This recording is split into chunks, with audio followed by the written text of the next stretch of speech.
But again, 7_D. I want to finish. My time was off of it, but I was trying to say that our ancestors always study the cycle of the sun, the moon, and then they study the stars on a constant basis, all right? But I skipped over this part, and I want to talk about this part right here in this book. Right here. This is part I skipped over because I didn't feel like reading it. And I'm going to read this little part right here. And you see what I'm talking about. Okay.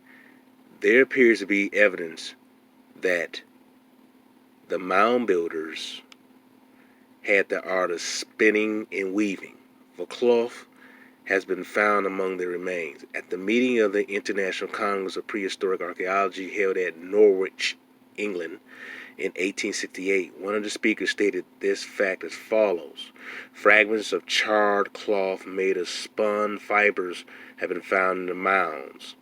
A specimen of such cloth, taken from a mound in Butler County, Ohio, is in Blackmore Museum, Salisbury. In the same collection are several lumps of burnt clay which form part of the altar, so-called, in the mound in Ross County, Ohio. To this clay, a few charred threads are still attached. And here's, some of the vessels that they had right here that was found in the mounds.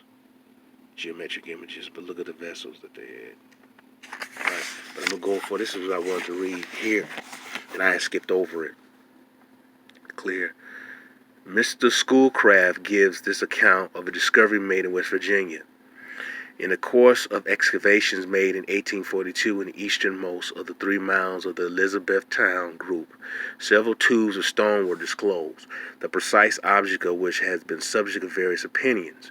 The longest measured 12 inches, the shortest 8. 3 of them were carved out of steadite, being skillfully cut and polished. The diameter of the tube externally was 1 inch and 4/10. The bore 8/10 of an inch.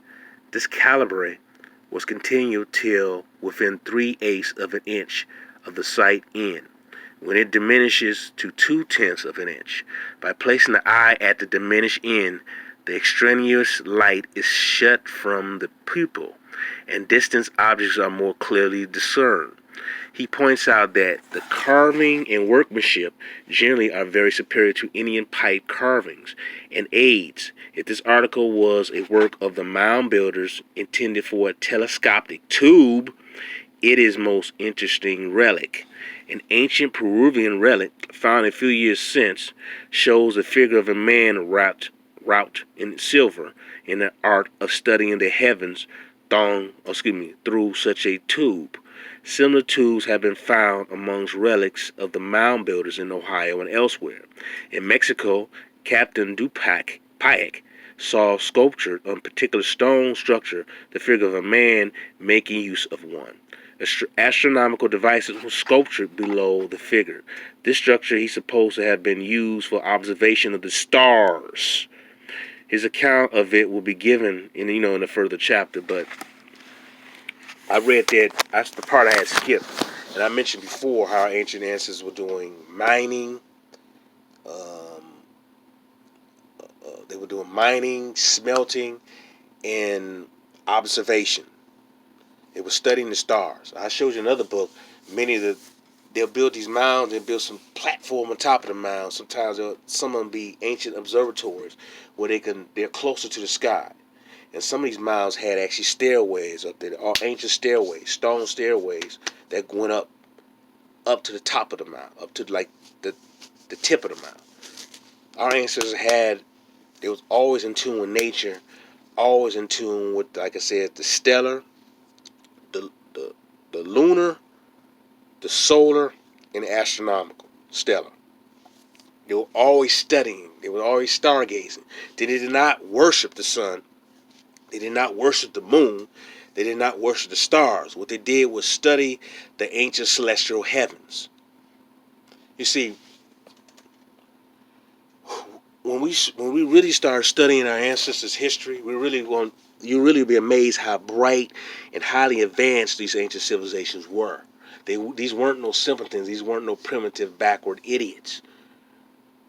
But unfortunately, when you read a lot of these books written by these Caucasian scholars, what they do, they try to ridicule the people.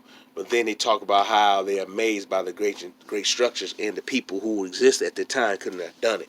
The people who did it were the melanated Negroes that were here. All right. And the melanated Aboriginal black people that were here. These weren't Africans. These were Aboriginal black people that were already here, or melanated Negroes that were already here. They were already here.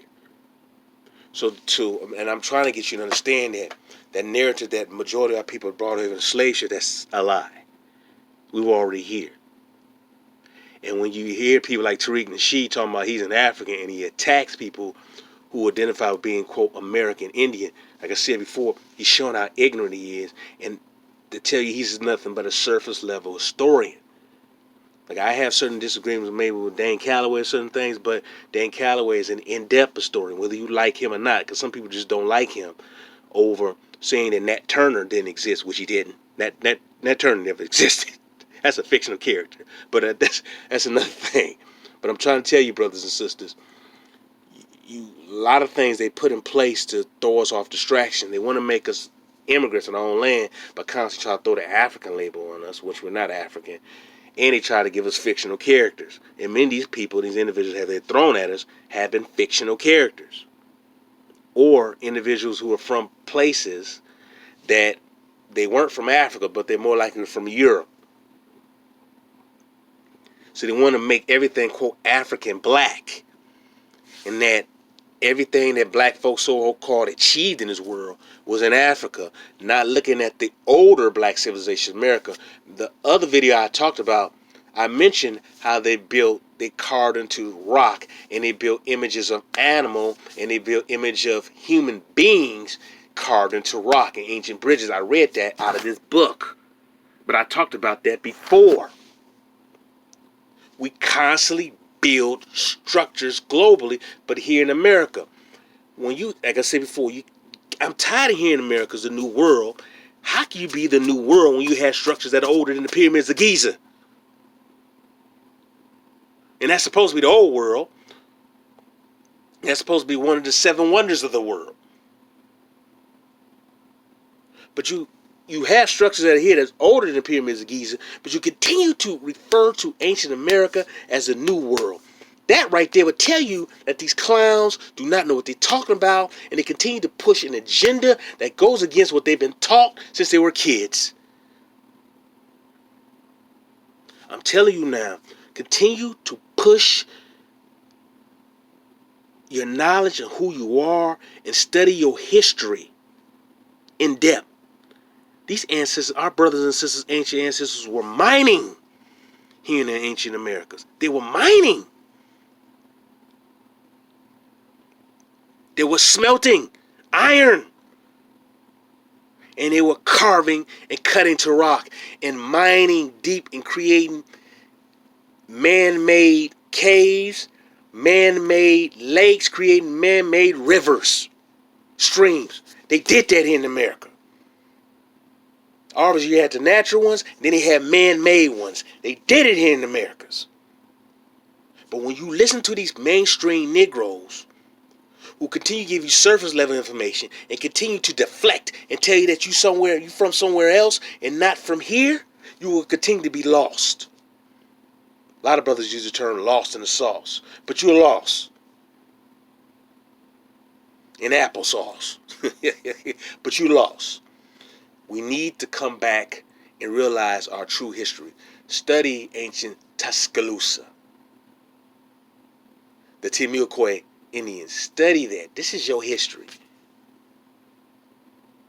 Those Negroes in the Southeast, they didn't come from no goddamn Africa, man. Those are the Aboriginal blacks who were misclassified here.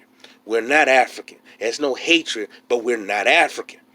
Not every single so-called black person is an African. I want you to understand that. That's why I keep hammering this. That's why I keep harping on this. That's why I get fully detailed on these mounds and these ships and these river sailing. I'm not just telling you about Garrett Morrison created the damn gas mask or some nigga created the first flying machine, which they did, but we need to get more in detailed, in depth in our true history. We have to do that.